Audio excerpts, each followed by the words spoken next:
지금으로부터 3,500년 전에 이집트에서 이스라엘 백성들이 나올 때 하나님께서 하신 일이 있습니다. 그것은 10가지 재앙입니다. 자기 백성을 끌어내기 위해서 10가지 재앙을 허락하신 것은 하나님의 능력이 부족해서 단번에 끌어나올 수 없었기 때문이 아니라 10가지 재앙을 통해서 내가 여호와인 줄을 알게 하기 위함이었습니다. 그래서 10번의 재앙을 반복하면서 하나님의 목적은 내가 누구인지 애굽 사람들도 이스라엘 백성들도 알기를 원하는 것이 하나님의 목적이었습니다. 그리고 성자 하나님께서 친히 이 땅 가운데 오실 때 육체로 오셔서 육체가 되어 이 땅 가운데 오심으로 자기를 나타내 주시는데 예수님의 공생애가 시작되면서 제자들을 부르기 시작합니다. 그리고 저희가 오늘 읽은 본문 말씀은 우리가 잘 아는 시몬 베드로와 야고보 요한이 함께 주님을 따르는 장면이 기록되어 있습니다. 자신을 알리고자 했던 하나님, 그리고 이 땅 가운데 친히 육체를 입고 오셔서 백성들에게 내가 주인임을 선포하시면서 메시아, 그리스도이심으로 나타나셨던 예수님의 행적을 보게 되는 것입니다. 그렇게 예수님께서 하나님의 나라를 전파하며 하나님의 나라 가운데 치유되는 병자들, 그리고 귀신들이 쫓겨나가는 것들을 통하여 사람들은 예수님을 따르기 시작합니다. 수많은 무리들이 예수님을 따라오는 가운데 오늘 저희가 읽은 5장 1절이 시작됩니다. 그 무리들이 예수님께 나와서 가르침 받기를 원합니다.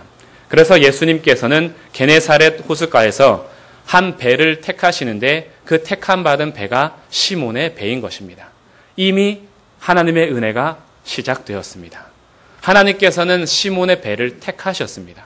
그런데 시몬은 지금 무엇을 하고 있었냐 하면 밤새도록 고기를 잡기를 원했으나 실패하고 다시 작업을 위하여서 그물을 씻고 있는 중이었습니다.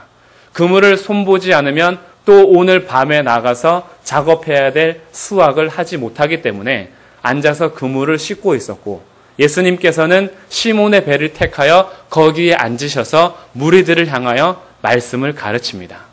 그러면 지금 시몬은 앉아서 그물을 씻으면서 예수님의 말씀을 듣고 있는 중이라는 것입니다. 그런데 말씀을 마치시고 예수님께서 시몬에게 말씀하십니다. 4절에 보니까 깊은 데로 가서 그물을 던져라. 예수님께서는 무리들을 향해서 가르치셨는데 그 가르치심을 끝나고 바로 시몬에게 개인적으로 말씀하고 계신 것입니다. 시몬의 문제를 이미 알고 시몬의 배에 앉으셨으며 무리들에게 하나님의 말씀을 가르치신 이후에는 다시 시몬에게 집중하셔서 그에게 말씀을 하시는 것이 깊은 데로 가서 그물을 던져라입니다. 평소에 성미 급한 베드로였다면 아마 욱하고 성질을 먼저 냈을 것입니다. 자기 인생, 어부의 인생이 지금 몇십 년이고 아니 새로운 이분은 아직 30대의 나이에 목수의 아들입니다. 경력으로 따져도 내가 훨씬 더 잘하는데 밤새도록 수고하여도 얻지 못했고 그리고 깊은 데로 가서 그물을 던지는 건 이 시각에 맞지 않음에도 불구하고 어찌 목수의 아들이 나한테 그런 명령을 할 수 있느냐 욱할 수 있지만 베드로가 욱하지 않은 이유가 있습니다. 그것은 그물을 씻으면서 말씀을 들었기 때문입니다. 그리고 오늘 베드로는 예수님을 처음 만나는 것이 아닙니다. 시몬이 베드로이기 때문에 제가 이름을 자꾸 바꾸는데 시몬이 곧 베드로입니다. 우리에게 익숙한 이름이 베드로라서 제가 베드로란 이름을 많이 쓸 것 같습니다. 이 시몬 베드로가 하나님의 말씀을 예수님의 말씀을 듣고 있었고 그리고 오늘 처음 만나는 것이 아니라 요한복음 1장에서 이미 동생 안드레를 통해서 예수님을 소개받았습니다. 그리고 소개받는 가운데 예수님께서는 시몬에게 이름을 이미 바꿔주셨습니다. 앞으로 너를 게바라하리라. 게바를 번역하면 베드로입니다. 반석이란 뜻이죠. 그러니 지금 이미 이 시몬의 이름은 예수님께서 베드로라고 바꿔주셨던 만남이 있습니다. 그리고 오늘 누가복음 5장은 최소한 2번째 만남이거나 3번째 만남입니다. 이름을 바꿔주셨지만 베드로는 예수님을 따라가지 않았던 것이지요. 그러면 예수님께서는 시몬을 포기하셨느냐? 포기하지 않으셨다라는 것입니다. 여전히 오셔서 시몬의 배를 택하셨어요. 그리고 자기가 수확을 하지 못했던 실패의 자리에서 깊은 데로 가서 다시 던지라고 명령하시는 것입니다. 베드로의 입장에서는 이미 그 전에 동생으로부터 동생 안드레는 처음에는 세례 요한의 제자이었으나 세례 요한이 메시아가 예수님이라는 것을 가르쳐 준 후에 예수님을 따라 나서고 형 베드로에게 시몬에게 가서 예수가 메시아임을 알려준 사건이었습니다. 그러니 베드로는 이미 동생으로부터 예수가 그리스도요 메시아임을 들어 있었고 그리고 말씀을 듣는 중에 하나님의 마음이 하나님께서 허락하신 마음의 감동으로 베드로가 이렇게 대답합니다. 5절 시몬이 대답하여 이르되 선생님 우리들이 밤이 새도록 수고하였으되 잡은 것이 없지만은 말씀에 의지하여 내가 그물을 내리리이다. 욱하고 자기의 감정이나 경력을 따지지 않았던 이유는 단 한 가지입니다. 예수님의 말씀을 듣고 그 말씀을 의지해서 내리는 것입니다. 그래서 베드로는 다시 씻고 있던 그물을 정리하여 깊은 데로 가서 그물을 내렸는데 엄청난 일이 발생합니다. 자기 배로는 부족할 정도로 고기가 너무 많이 잡혔습니다. 그래서 자기의 동업자인 야고보와 요한을 불러서 2배에 가득 찹니다. 이때 우리에게는 참 기쁜 감동이 있죠. 야, 순종했더니 배가 가득 찰 정도로 고기를 잡은 것입니다. 어떻게 보면 복을 많이 받은 것이죠. 이렇게 하면 7절에서 끝나야 합니다. 이것이 내 인생의 최고의 기적이 될 수 있어요. 7절에서 끝났다면. 그런데 오늘 본문에서 말씀하고 있는 것은 여기에서 끝나지 않는다라는 데 초점이 있습니다. 그래서 내 인생의 최고의 기적은 부족하고 실패했던 자리에서 복을 많이 받는 것이 아님을 알게 됩니다. 제가 어렸을 때 주일학교 찬양에 이런 것이 있었습니다. 깊은 데로 가서 그물을 던져라 에야디야 어부 아저씨 베드로는 순종했어요. 야호 야호 신난다 한 배 가득 잡힌 고기 예수님 말씀 순종하면 하늘나라 축복 가득 7절까지의 찬양이에요. 그 뒤가 없어요. 근데 시간이 많이 지났습니다. 제가 청년이 되었어요. 그리고 이 말씀을 바탕으로 또 찬양이 지어집니다. 주의 말씀 의지하여 깊은 곳에 그물 던져 맨 끝에 믿는 자에게 능치 못함 없네. 끝났어요. 7절에서. 8절부터의 말씀이 없는 거예요. 그러면 우리들이 무엇을 원하는지 알게 됩니다. 우리들이 원하는 것은 야호 야호 신난다. 한 배 가득 잡힌 고기예요. 주의 말씀 순종하며 믿는 자에게 능치 못함이 없다 해서 복받기를 원한다는 우리의 마음이 담겨 있는 것입니다. 그런데 오늘 말씀의 초점은 그 후에 있습니다. 이상한 장면이 발생합니다. 8절 말씀. 시몬 베드로가 이를 보고 예수의 무릎 아래에 엎드려 이르되 주여 나를 떠나소서 나는 죄인이로소이다. 이게 이해가 되지 않습니다. 우리들은 7절에서 복받고 할렐루야 하고 끝나야 하는데 베드로는 오히려 주여 제가 죄인입니다. 나를 떠나 주십시오. 그리고 오늘 본문의 결론은 이렇게 맺습니다. 11절 그들이 배들을 육지에 대고 모든 것을 버려두고 예수를 따르니라. 베드로에게 있어서 초점은 가득 잡힌 고기가 아니었습니다. 자기 평생의 생업을 쥐어줘야 할 배도 아니었습니다. 배도 버리고 가득 잡힌 고기들도 버려두고 예수를 따르는 것입니다. 이것이 내 인생의 최고의 기적이라는 것을 오늘 말씀을 통해서 알려줍니다. 예수님께서 베드로에게 오셔서 실패의 자리에서 다시 회복하게 하셔서 고기를 많이 잡게 하신 이유는 단 한 가지였습니다. 내가 누구인지 알라라는 것입니다.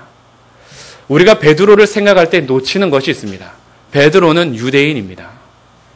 베드로는 유대인이기 때문에 어렸을 때부터 토라에 대해서 익히 알고 있습니다.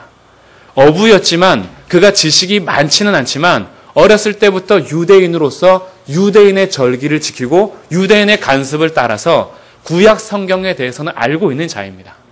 근데 동생에게 예수가 구약에서 말하는 메시아임을 들었습니다. 근데 그것을 믿지 못하는 상황이었기 때문에 따라가지 않았습니다. 그래서 예수님께서는 실패의 자리에 베드로를 찾아오셔서 그곳에서 가능하지 않는 일을 행하심으로 베드로가 예수가 메시아임을 깨닫도록 하신 데 목적이 있다라는 것입니다. 그러니 오늘의 초점은 실패의 자리에서 고기가 가득한 데 있는 것이 아니라 실패의 자리에서 예수가 그리스도임을 보는 것에 초점이 있습니다. 처음에 말씀드렸듯이 출애굽에서 10가지 재앙도 내가 여호와인 줄 알리라는 데 초점이 있습니다. 예수님께서 기적을 행하시는 모든 이유도 예수님이 하나님께서 보내신 메시아요 그리스도임을 선포하고 거기에 대해서 말씀하시고자 하기 위하여 예수님께서는 기적을 행하십니다. 그런데 예나 지금이나 사람들은 그 기적만 바라는 것이죠. 그 기적에는 예수님이 없습니다. 기적만 바라고 우리의 마음만 채우고 우리의 욕심만 채우고 복받기를 원하다 보니 정말 그 복을 주시는 주체이신 예수가 그리스도임을 우리는 놓치는 경우가 많이 있다라는 것입니다. 그래서 오늘 말씀을 통해서 다시 한번 기억해야 합니다. 우리의 삶 가운데 혹시 10가지 재앙과 같은 엄청난 기적이 행해지지 않더라도 내 실패의 자리에서 만선이 되는 축복이 혹시 없더라도 오늘 내가 예수가 그리스도임을 깨닫고 믿고 있다면 우리는 이미 내 인생의 최고의 기적을 만난 것임을 믿으십시오. 예수님의 목적은 여기에 있습니다. 그런데 더 신기한 것은 기적이 없음에도 불구하고 예수님을 믿게 됐다면 그것은 기적을 받은 이후에 믿는 것보다 훨씬 더 큰 은혜를 받은 자라는 것입니다. 이것이 믿어지십니까? 내게 행해진 일이 아무것도 없어요. 하나님께서 내게 기적을 베푸시지 않습니다. 기도하면 그때그때마다 응답해 주시는 역사도 없어요. 그런데 내 마음 가운데에서 예수님을 향한 믿음이 상실되지 않습니다. 이것이 가장 큰 기적입니다. 그런데 어떤 사람들은 날마다 기적을 봐도 예수님을 보지 못합니다. 그것은 기적을 본 것이 아니라 기적 가운데 예수님을 보지 못한 것은 더 이상 기적이 아니라는 것입니다. 우리들은 오늘 하나님께 예배합니다. 그리고 우리는 주님 앞에 기도합니다. 기도하면서 우리들은 무엇을 바라고 있는지요? 오늘도 우리는 실패의 자리에서 낙심하는 상황이 있을 수 있습니다. 그리고 내 앞일이 두려워서 불안에 떨 수도 있습니다. 그러나 오늘 예배 드리면서 우리가 중요하게 놓치지 말아야 할 것은 예수님을 믿고 있다면 이미 우리 인생에는 가장 큰 기적이 행해졌다라는 사실이요.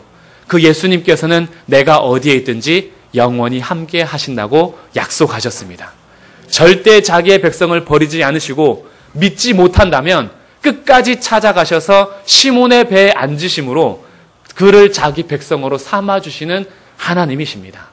그렇기 때문에 하나님은 자기 백성을 포기한 일이 창세 이래로 지금까지 한 번도 없으십니다. 주님께서 우리를 붙들고 계십니다. 그래서 이제부터 시작입니다. 우리 가운데 혹시 기적을 행하셨다면, 그리고 우리 가운데 만선된 일이 있었다면, 아니면 그것조차 없었다면, 그럼에도 불구하고 예수님이 주님으로 보이고 예수님이 그리스도로 보인다면 이제부터 우리는 시작된 것입니다. 우리들에게 하나님의 은혜가 끝난 것이 아니라 하나님의 은혜가 시작된 것입니다. 예수님을 믿는 것은 종착점이 아닙니다. 예수님을 믿게 된 것은 시작점이요 출발점입니다. 그리고 예수님을 믿는 이후에 베드로가 모든 것을 버려두고 따라갔으나 그에게는 아직 완전한 믿음이 있었던 것은 아닙니다. 3년 후에 예수님을 배신합니다. 십자가 앞에서 멀리 도망갑니다. 그러나 성령이 오신 이후에 베드로에게 완전한 믿음이 생겼고 그가 남은 인생 주님을 위하여 자기의 생명을 바치는데 나중에 십자가에 거꾸로 못 박혀 죽기까지 예수님을 따르는 것입니다. 우리에게 주어진 삶이 이것입니다. 예수님을 믿기 시작했다면 이제부터는 예수님을 따르는 삶이 남은 인생입니다. 그 따르는 인생 가운데 실패할 때가 있을 것입니다. 베드로처럼 예수님을 부인하는 것과 같은 그런 삶을 혹시 누리면서 실패의 자리에서 낙심할 수도 있습니다. 그러나 걱정하지 마십시오. 예수님께서는 우리를 홀로 내버려 두지 않으시고 성령님을 보내주셨습니다. 그리고 성령께서 우리의 마음을 붙들고 계십니다. 혹시나 믿지 못하여서 때로는 의심하고 절망하는 그 자리에서도 하나님께서는 우리를 절대 포기하지 않으시고 성령의 말할 수 없는 탄식의 도우심으로 우리를 끝까지 붙들고 가실 것입니다. 그래서 이제 우리의 종착점은 그 어떤 것도 바라지 않고 그 어떤 모든 것이 다 없어질지라도 예수님의 그 품 안에 꼭 안겨서 주님을 영원히 배울 날을 기다리는 것입니다. 이것이 우리에게 허락하신 영원한 소망입니다. 오늘 본문을 다시 한번 생각해 보십시오. 베드로는 만선된 것에서 그치지 않고 그 자리에서 예수님이 누구인지 보았습니다. 예수님이 누구인지 보니 자신이 누구인지도 깨닫게 되었습니다. 예수님이 주인인 것이 깨달아지니 그동안 내 인생의 주인이 나인 것처럼 살았던 베드로는 죄인이라고 고백할 수밖에 없었습니다. 그리고 그 죄인의 자리에서 예수님께서는 말씀하십니다. 이제 후로는 내가 사람을 낚아야 하겠다. 사람을 취하리라 라고 말씀하시면서 베드로를 데려가십니다. 그리고 이 베드로는 이 초청에 응답해서 이제는 죽을 때까지 예수님을 따르는 인생을 살아가게 됩니다.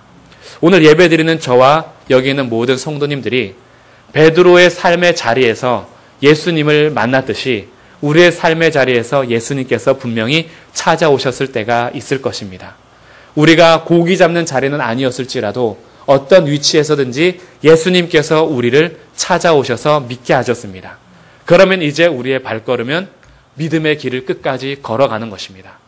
여기서 함께 예배하는 성도님들과 손잡고 주님 다시 오실 그날까지 서로 격려하고 위로하고 기도해 주면서 주님 다시 오실 그날까지 우리 함께 이 길을 걸어갑시다.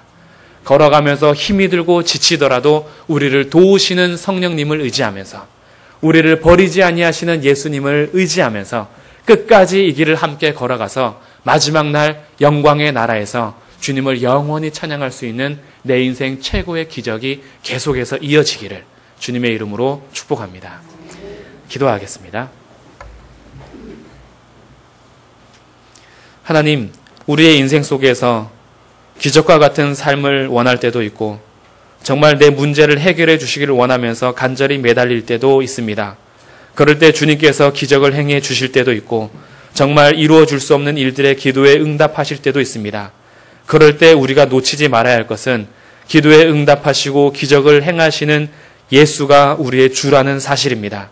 예수님이 우리 구원자요, 예수님이 우리의 주님이심을 우리가 놓치지 않게 하시고 혹여나 우리의 삶 속에서 기적이 없더라도 예수님이 그리스도임을 믿어지고 예수님이 우리의 주님이심이 믿어지는 것이 내 인생 최고의 기적이라는 사실을 믿으면서 오늘도 우리를 자녀 삼아주신 하나님 앞에 영광과 찬송을 올려드리는 거룩한 날로 보내게 하시고 우리에게 허락하신 일주일의 삶 동안 또 우리에게 허락하시는 놀라운 기적을 바라보면서 주님 앞에 온전히 우리의 삶을 걸어갈 수 있도록 은혜를 베풀어 주옵소서. 우리 주 예수 그리스도의 이름으로 기도드립니다.